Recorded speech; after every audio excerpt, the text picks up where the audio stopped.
Bonjour Loïc. Bonjour. Ça c'est de la magie. Venise, en direct de Paris.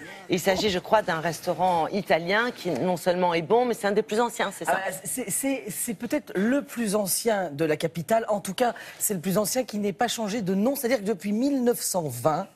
c'est la famille Piprel qui tient cet établissement. C'est assez unique. Alors pourquoi on vous emmène dans une table italienne? C'est parce que je me suis rendu compte en fait que tous les samedis, avec le triporteur, qu'est-ce qu'on fait? On vous emmène découvrir des bouts de notre territoire avec des chefs qui les incarnent en France. Puis je me suis rendu compte qu'il y avait par moment des chefs issus d'une autre origine, ici d'un autre pays, qui étaient amoureux de la France, qui étaient venus en France et puis qui servaient une autre culture, c'est une façon de voyager finalement la table. Bien sûr. Et là justement, nous sommes allés dans cet italien. Alors là, c'est un vrai spectacle. Hein. Vous n'imaginez pas. Vous commencez, vous arrivez, il y a des entremets. Après, il y a les antipasti, forcément. Bah, et là, c'est une cascade. Il y a 20 antipasti qui arrivent sur la table. Fabuleux. Et après, il y a la pasta. Après, il y a la pasta. Donc, ça, c'est la primo. Et puis après, il y a secondo, un autre plat. Parce que les pâtes, c'est un plat à part entière. Enfin, bref, c'est une cascade. Le lieu est hallucinant. C'est servi. Alors, c'est servi de manière très protocolaire. C'est servi à la française, très à l'ancienne, justement. Mais c'est ce qu'on aime. C'est un vrai spectacle.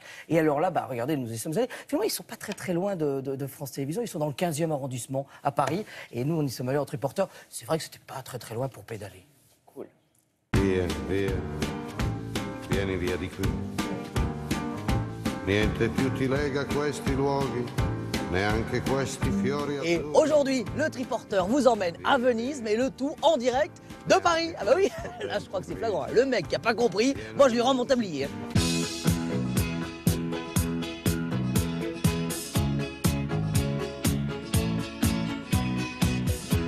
Jean-Louis, le frère, ravi de t'accueillir. Et Marina, ma sœur.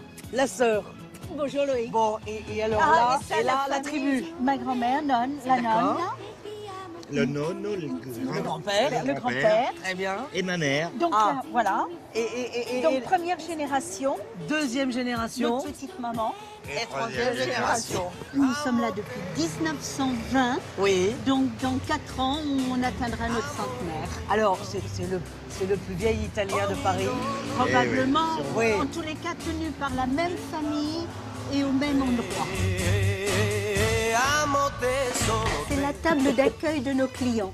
Et donc, systématiquement, nous apportons le petit panier de crudité, la mozzarella di bufala, évidemment donc l'huile d'olive.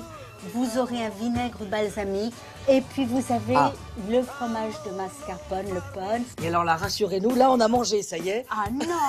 On n'a pas commencé. Non. Les choses sérieuses vont commencer à arriver là. Alors, voilà. Là, c'est les... Là, c'est les antipasti, jambon de Parme, prosciutto, les coppes, salami, les mortadelles, les beignets d'aubergine et oignons frits, les poivrons grillés. Antipasti, dans la définition, c'est-à-dire qu'on commence, mais on n'est pas encore dans le repas. C'est ça l'idée. C'est le prime.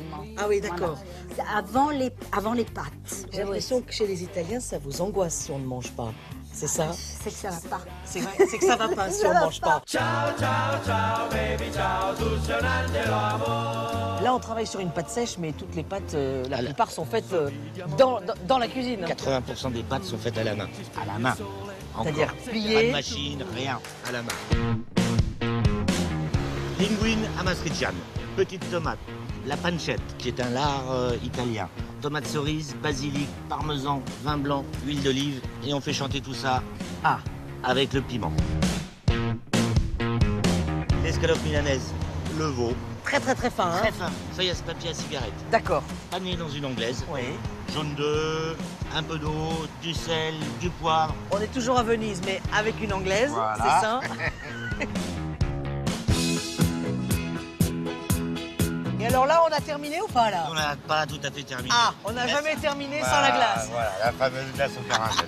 Ça, c'est le rendez-vous? C'est le rendez-vous final. Depuis, 60 ans. Depuis ça, 60 c'est ans. la découverte de maman. Bon, alors là, on se dit quoi? Qu'on revient Dans prendre 4 ans. de la glace? Dans 4 ans. Dans 4 ans, Pour c'est les 100 ans? Les 100 ans du Grand Venise. Bon, et ben alors, ou alors on se dit dans 100 ans aussi. Oui, pourquoi pas? Ouais, écoute.